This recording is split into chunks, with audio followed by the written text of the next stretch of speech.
आप सभी को नमस्कार। मेरे साथ हैं मेरे भाई, मेरे छोटे भाई अभिषेक सिंह। इन्होंने अभी यूपीएससी में 835वीं रैंक हासिल की है। ये आपको अपना इंट्रोडक्शन देंगे और बताएंगे अपनी जर्नी के बारे में। दीजिए। पहले तो मेरा नाम अभिषेक सिंह है और मैं सहारनपुर का रहने वाला हूँ जनरली। इस साल मैंने यूपीएससी में 835 रैंक हासिल की है, जैसे कि सर ने बताया ये भैया ने। और मैं अपनी जर्नी के बारे में कहूँ तो बहुत ही अप्स एंड डाउन्स वाली जर्नी है। बहुत बार गिरे भी हैं, उठे भी हैं। ये मेरा तीसरा अटैम्प्ट था जिसमें मेरी 835 रैंक आई है। इससे पहले अटैम्प्ट में मैंने मेंस दिया है, मेंस क्लियर नहीं हुआ। उससे भी पहले वाले में 2023 में मैंने दिया था, उसमें मेरा प्रीलिम्स भी क्लियर नहीं हुआ था। और इस अटैम्प्ट में शायद सारी चीज़ें सही बैठ गई, भगवान की दुआ और सब चीज़ें, मेहनत, सब चीज़ें एक जगह फिट बैठ गई तो मेरा रिजल्ट क्लियर हुआ है और इस बार मेरी रैंक आई है। और जर्नी में एक चीज़ बहुत कंसिस्टेंट रही है कि मेहनत करना नहीं छोड़ी। कुछ भी आया हो लाइफ में, ऐसे फेजेस आए, बहुत सारे फेजेस आए जिसमें ऐसा लगा कि शायद छोड़ देनी चाहिए, मेरे बस की नहीं है शायद। ऐसा सबके मन में डाउट आता है कि हाँ, बहुत बच्चों के मन में डाउट आता है कि शायद हमसे नहीं हो पाएगा, कि हम इतने या तो वेल एजुकेटेड नहीं है या हम इतने इंटेलिजेंट नहीं है। तो अगर मैं इंटेलिजेंस की भी बात कहूँ तो मैं बताऊँ, मैं बहुत बेसिक बैकग्राउंड से आता हूँ। मतलब मैंने शायद 12th में मेरे 70% मार्क्स हैं कुल। इतना कोई ये नहीं, मैं कोई बहुत इंटेलिजेंट बैकग्राउंड से आता हूँ। और एक और कमाल की बात है कि मैं 11th क्लास में आई गॉट, मतलब फिजिक्स में मेरी कंपार्टमेंट आ गई थी तो दोबारा री पेपर दे के मैं पास हुआ था। तो मेरा वो कंडीशन थी और आज ये कंडीशन है कि इंडिया का one of the toughest exam है जो उसे क्लियर करके बैठा हूँ। तो मेरी सबसे सलाह यही है कि अगर अपने आप पे हम भरोसा रखते हैं और कंसिस्टेंटली किसी चीज़ को डेडिकेशन के साथ मेहनत करते हैं तो हम कुछ भी अचीव कर सकते हैं। बहुत बहुत धन्यवाद आपका। आपने बहुत अच्छा बताया। सर, मैं और कुछ जानना चाहता हूँ। जैसे आपने कब शुरुआत की कि मुझे आईएएस बनना है? देखिए, जैसे शुरुआती में बताऊं तो पढ़ाई में इतना मैं कोई इंटेलिजेंट था नहीं, तो फिर पापा ने कहा, लेकिन घर वालों का सपोर्ट था। अच्छा घर अच्छा। वालों ने एक डायरेक्शन दी। पिताजी पुलिस में थे तो जी जी। उन्हें शायद इन चीज़ की ज़्यादा नॉलेज थी कि ये कोई ऐसा एग्ज़ाम होता है, कुछ होता है।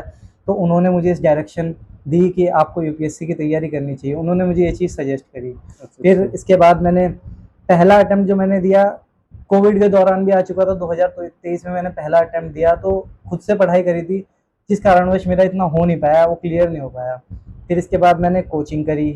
तो मन आपने में सर कोचिंग कहाँ से ली है? मैंने ऑनलाइन, फिजिक्स वाला ऑनलाइन ओनली आईएएस अच्छा अच्छा। प्लेटफॉर्म है, उससे मैंने ऑनलाइन कोचिंग ली है। 2023 में मैंने कोचिंग ली थी उससे। ठीक हाँ। ठीक ठीक। फिर मैंने घर से ही तैयारी करी है, मोस्टली घर से और लाइब्रेरी से। जितनी भी तैयारी मैंने की है, बस मैंने इंटरव्यू के लिए मैं दिल्ली गया था। ठीक तो ठीक। सपना पापा ने दिखाया है, पर बाद में जैसे जैसे मैंने भी आगे बढ़ा, इन चीज़ों के बारे में पढ़ा, जैसे समाज की चीज़ें पढ़ी कि कितनी दिक्कतें हैं, तो एक मन से जागरूकता आई कि इस चीज़ में आके कुछ कंट्री के लिए या लोगों के लिए कुछ कर सकते हैं इतना बेहतर कि लोगों की ज़िंदगी में परिवर्तन भी ला सकें। जी जी जी। तो नए उम्मीदवारों को क्या सलाह देना चाहेंगे आप? नए उम्मीदवारों के लिए मेरी सबसे पहली सलाह यही होगी कि डिस्ट्रैक्शंस से बचें। आज के टाइम में डिस्ट्रैक्शंस बहुत ज़्यादा हैं। सोशल मीडिया एक डिस्ट्रैक्शन हो गया। जी। मैं अपनी ही बता दूं, मैं भी इंस्टाग्राम चलाता था। मैंने 2-3 साल तक इंस्टाग्राम नहीं चलाया, सोशल मीडिया से टोटली आउट। सिर्फ एक यूट्यूब था और एक व्हाट्सएप था, क्योंकि व्हाट्सएप भी ज़रूरी चीज़ें के लिए था। कुछ इन्फॉर्मेशन हमें पूछनी पड़ती थी, सर से बात करनी पड़ती थी, तो इसलिए व्हाट्सएप चलाना पड़ता था। वरना वो डिस्ट्रैक्शन ही था, क्योंकि उसमें स्क्रॉल करते हैं तो रील स्क्रॉल ही करते रह जाते हैं। तो हम जितना डिस्ट्रैक्शन को मिनिमाइज कर पाए, किसी भी तरह का हो सकता है, तो हम उतने ज़्यादा चांसेस हमारे बढ़ जाते हैं कि हम जल्दी सफल हो कर लें और एक रूटीन बनाए लाइफ में। हम्म। मैं नहीं कहता कि हाँ, हमें 24 घंटे पढ़ाई करनी है, ऐसा ना प्रैक्टिकली पॉसिबल है, कोई भी नहीं कर सकता है। 8 से 10 घंटे, जब एग्ज़ाम ना हो, हमें 8 से 10 घंटे का रूटीन बेसिक मिनिमम बनाना चाहिए कि हम इतने घंटे पढ़ पाए।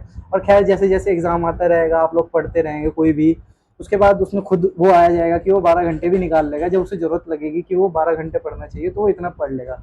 तो स्टार्टिंग उसे यही करना चाहिए कि अपना रूटीन बनाए और उसे फॉलो करने की कोशिश करे, और एक वाय बनाए कि उसे करना क्यों है, कि क्यों, क्या कोई है रीज़न।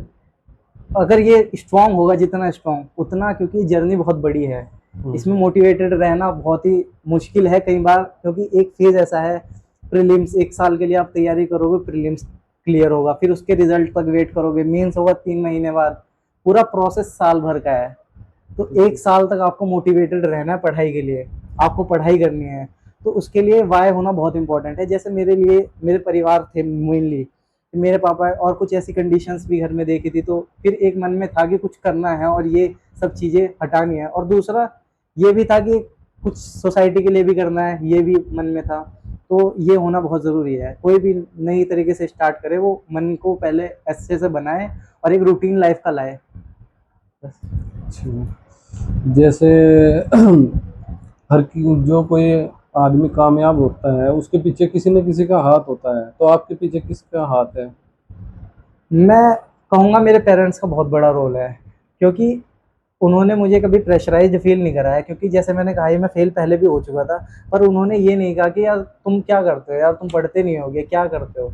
उन्होंने मुझे हमेशा सपोर्ट किया कि बेटा आप मेहनत करते रहो, कोई बात नहीं, रिज़ल्ट आज नहीं आएगा, कभी बाद में आएगा, पर आएगा ज़रूर, क्योंकि वो भी मुझे मेहनत करते हुए देख रहे थे 2-3 साल से। तो यही कहना है कि घर वालों को भी सपोर्ट करना चाहिए, और मेरे लिए तो वो ही मेरा सपोर्ट सिस्टम थे, जिन्होंने हमेशा मुझे मोटिवेट किया और कहा कि कोई बात नहीं, मेहनत कर, देखते हैं रिज़ल्ट जो भी होगा। ठीक है। अच्छा, गुरुजनों का कितना योगदान रहता है इसमें? गुरुजनों का बहुत ही इम्पोर्टेंट रोल इस चीज़ में है कि आप डायरेक्शन सही पकड़ लेते हो। अच्छा, अच्छा। एक जो सही मेंटोर होगा, वो आपको डिस्ट्रैक्शन, मतलब बहुत सारे रिसोर्सेज हैं पढ़ाई के लिए, 4000 चीज़ें हैं जिसे आप पढ़ सकते हो। एक जो सही मेंटर होगा, वो एक चीज़ पढ़ाएगा और उसी में से वो आपको सब कुछ सिखा देगा। जैसे हमारा मेंस एक करवाया था, अंडरस्टैंड यूपीएससी से मैंने स्पेसिफिक मेंस का कोर्स लिया था। जी, जी। तो उन्होंने, एक ही सर थे, सत्यम सर, उन्होंने हमें सारी चीज़ें पढ़ाई, और एक ही सब्जेक्ट में जैसे एक लाइन लिखी है ना, उसी एक लाइन में से बता दें कि उसी एक लाइन में से आप 2 पेज का आंसर लिख सकते हो, उसी लाइन को डिकोड करके।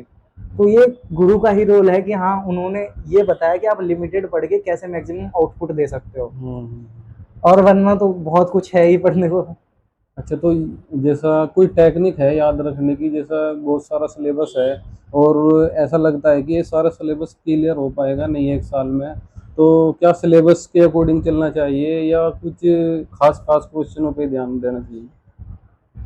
पहली बात तो ये यूपीएससी का मुझे ऐसा लगता है कि सिलेबस कभी कंप्लीट हो ही नहीं सकता, पर बहुत ही बेसिक चीज़ें हैं जितनी भी हमें सिलेबस प्रोवाइड कराता है यूपीएससी। जी। उस सिलेबस में जितनी भी स्पेसिफिक चीज़ें लिखी हुई हैं, जैसे इकोनॉमी में भी बहुत स्पेसिफिक लिखा हुआ है कि आपको एग्रीकल्चर की क्रॉपिंग पैटर्न पढ़ना है, इरिगेशन पढ़नी है, फूड प्रोसेसिंग इंडस्ट्रीज पढ़नी है, तो वो आप सिलेबस की हर एक चीज़ याद करनी है, उस टॉपिक को तो करके ही जाना है, हम बेसिक मिनिमम वो चीज़ करके जाए। वही हमारे मेंटर है, और प्रीवियस ईयर क्वेश्चन, ये दो हम जितना देखेंगे और इन्हें मैक्सिमम कवर कर लेंगे और उनका मल्टीपल रिवाइज कर लेंगे, और याद करने का ऐसा है, रिवीजन के अलावा कोई और तरीका नहीं है यहाँ पे। अच्छा, अच्छा। जितनी बार रिवाइज कर लोगे उतना स्ट्रांग होते जाओगे, उतना आपकी रिकॉलिंग पावर बढ़ती जाएगी। और एक और तरीका हो सकता है कि जैसे हम लोग याद करते हैं, जैसे कोई चीज़ पढ़ी, उसे बाद में खुद से लिख के देखे बिना याद किए हमने क्या क्या याद किया, तब हम जब एक्टिव रिकॉल करते हो तो हमारा माइंड और फिर उस चीज़ के कनेक्शन जोड़ पाता है। मतलब थोड़ा साइंटिफिक भी है, जितना हमने यूट्यूब से देखा, तो वो और हेल्प करता है कि एक्टिव रिकॉल हमें करना चाहिए कि हमने क्या क्या पढ़ा, खुद से अगर रिवाइज करें, हाँ ये पढ़ा, तो उससे और चीज़ें सेटल हो पाती हैं माइंड में अच्छी तरीके से।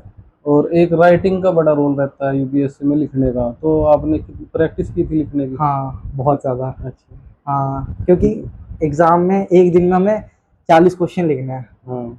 और वो भी मतलब 100 पेज लिखने हैं, 3-3 घंटे का पेपर होगा। तो उसके लिए प्रैक्टिस के लिए डेली, पहले तो डेली क्वेश्चंस लिखते थे। अच्छा। एक जब शुरुआत करी तो एक ही क्वेश्चन या 2 क्वेश्चन दिन में लिखते थे, और हम, मेरे पास एक घड़ी होती थी छोटी-सी, उसमें सिर्फ टाइम दिखाते थे डिजिटल। तो उसमें टाइम सेट करते थे कि 7 मिनट बाद रुकना है। ऐसे रुक गए बस, जब लिखते गए और 7 मिनट बाद रुकना है। शुरू-शुरू में तो 10 मिनट में एक आंसर आ रहा था, 15 मिनट में आ रहा था, और कोई जैसे 15 मार्क्स का क्वेश्चन है उसे आधे घंटे में लिख पा रहे हैं। पर जब बार-बार लिखते गए, चीज़ें रिवाइज़ करी, पढ़ना और लिखना दोनों में बहुत रिलेशन, जब पढ़ते रहते हैं और फिर लिखते रहते हैं, तो हमारे आंसर उसके हिसाब से बढ़ते जाते हैं। हम सोचना जल्दी-जल्दी शुरू कर देते हैं। जितना ज़्यादा लिखते हैं हम, उतना ज़्यादा जल्दी सोचना शुरू कर देते हैं। जब तक हम लिखते नहीं, तो लिखने से ही वो चीज़ आएगी।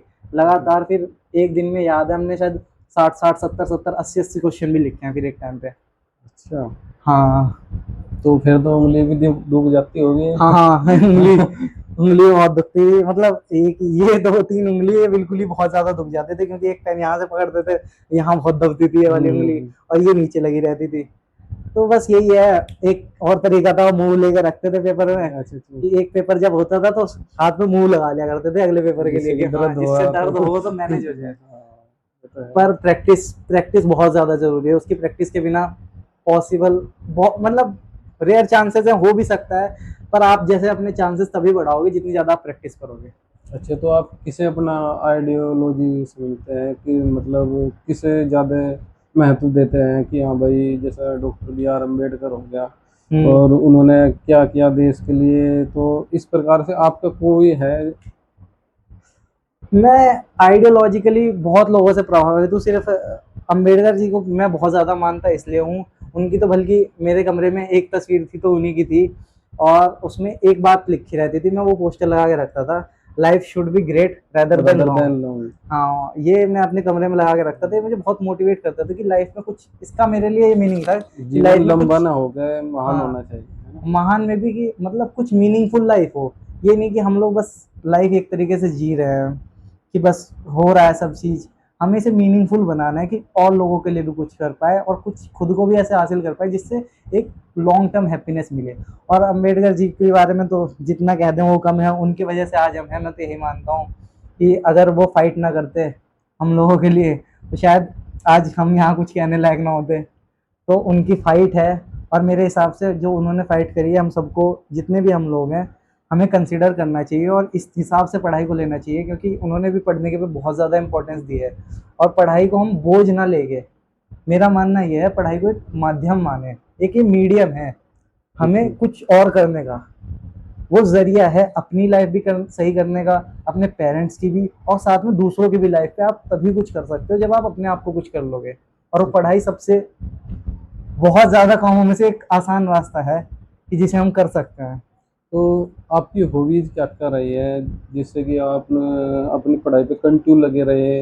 नहीं तो बीच में कुछ फेज ऐसे आते हैं कि बस अब तो मेरे को हो नहीं रहा, छोड़ दो, तो कुछ हॉबीज भी थी आपकी?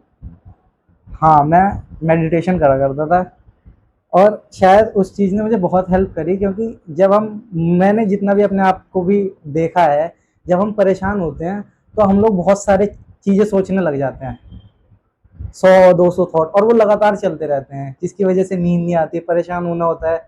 मेडिटेशन मेरे लिए एक वो जरिया रहा है, क्योंकि मेडिटेशन में हम लोग बैठते हैं और ध्यान करते हैं। तो मेडिटेशन किस प्रकार का मेडिटेशन, कुछ बताना मैं चाहो तो? जनरली सुबह जब उठता था उसके बाद बैठ करता था, मैं ओम का उच्चारण इसलिए करा करता था क्योंकि मैं ऐसे फोकस नहीं कर पाता था अपनी सांस पे, जब मैं ओम करता था तो मैं सोचता था मैं 100 तक काउंट करूंगा या 200 तक ओम काउंट करूंगा, इससे क्या होता था मेरे में पेशेंस आता था, अच्छा अच्छा। क्योंकि 200 तक ओम काउंट करना आधा घंटा हो जाता था, तो ये हम्म। पेशेंस मेरे में डेवलप कर रहा है कि मैं किसी चीज को स्थिर कर पाऊँ, मैं अपने अच्छा, माइंड को भी स्थिर कर पाऊँ। कभी कभी तो ऐसा भी लगता है जब मेडिटेशन करते हैं हम कि इसका कुछ लाभ ही नहीं होगा, है ना? हाँ ऐसा भी तो महसूस होता है हाँ अंदर से, इसका तो कुछ लाभ ही नहीं, टाइम वेस्ट हाँ, है ना? ये तो लगता है कभी कभी, पर ओवरऑल इंटरनल हैप्पीनेस यही है कि बॉडी जितनी ज़्यादा काम रहती है, आपकी मेंटल हेल्थ जितनी अच्छी रहती है, आप उतना पॉजिटिव चीज़ों को लेके फील करते हो, और हर चीज़ इंपॉर्टेंट है, बाकी काम भी करो।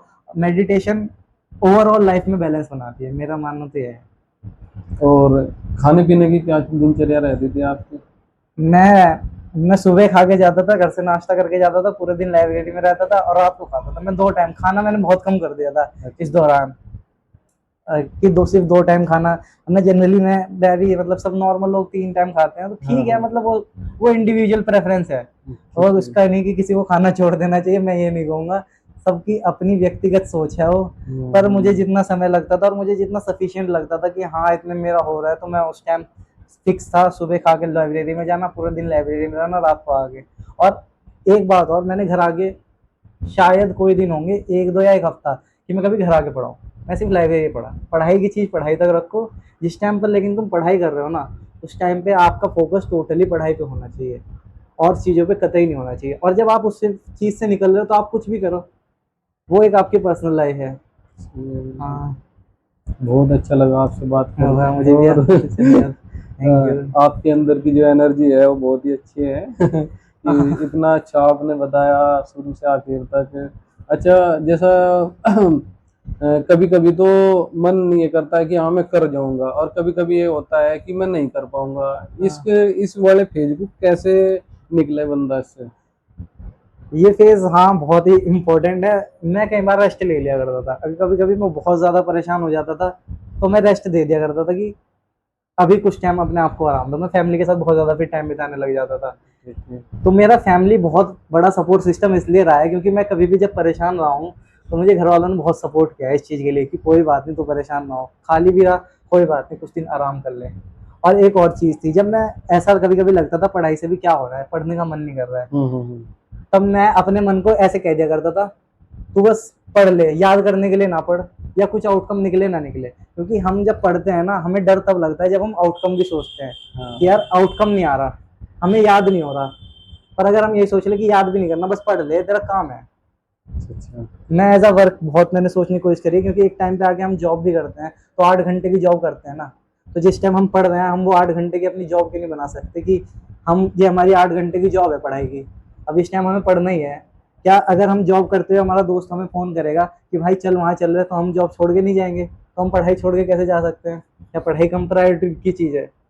तो ऐसे ही है, चीज़ों को इस तरह अपने माइंड से सोच के बेहतर बन सकते हैं, और यही है कि ज़्यादा फोकस रह पाया अपनी चीज़ों को लेके। अच्छा, तो मेन सब्जेक्ट आपका क्या रहा है?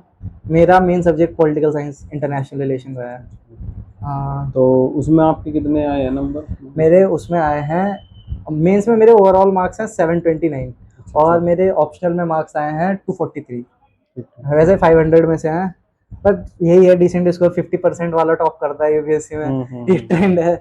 तो कोई हमें टॉपर बनना नहीं है यूपीएससी में हम्म। कि हाँ हम तो 100 कर पाए। अब तो काफी रिश्ते आ रहे होंगे आपके बस शादी के रिश्तों लिए? की तो ऐसी बात है, अभी इस बारे में इतना कुछ सोचा नहीं है। अभी तो और भी बहुत कुछ करना है, इतनी एज भी नहीं हुई है, यंग है अभी तो, चीज़ें और देखनी है, फिर देखते हैं करेंगे शादी जब होगी, भगवान की दुआ से जब भी हो पाएगी हो तो जाएगी। कोई लड़की देख रखी है आपने? अभी मतलब बहुत सारे दोस्त हैं, ऐसा कोई लड़की से कुछ ऐसा वो नहीं है कि हाँ कहीं शादी करनी है। जैसे बाकी आपके बेंच में हो कोई, जैसा आपने तैयार की दिल्ली या हाँ कहीं? वही बहुत सारे दोस्त हैं, अब देखते हैं ज़िंदगी जैसे जैसे आगे बढ़ेगी, किसी के साथ अगर वैसे होता है या किसी और तरीके से जिस तरीके से भी होगा, तो लाइफ आगे जैसे जैसे चलेगी बताएगी। उस क्या उसमें क्या ज़्यादा कुछ कह नहीं सकते, आज प्रिडिक्ट नहीं कर सकते। हाँ। चलो, आपसे मिलकर बहुत अरे अच्छा मुझे लगा। बहुत अच्छा लगा, thank you. Thank you. Thank you.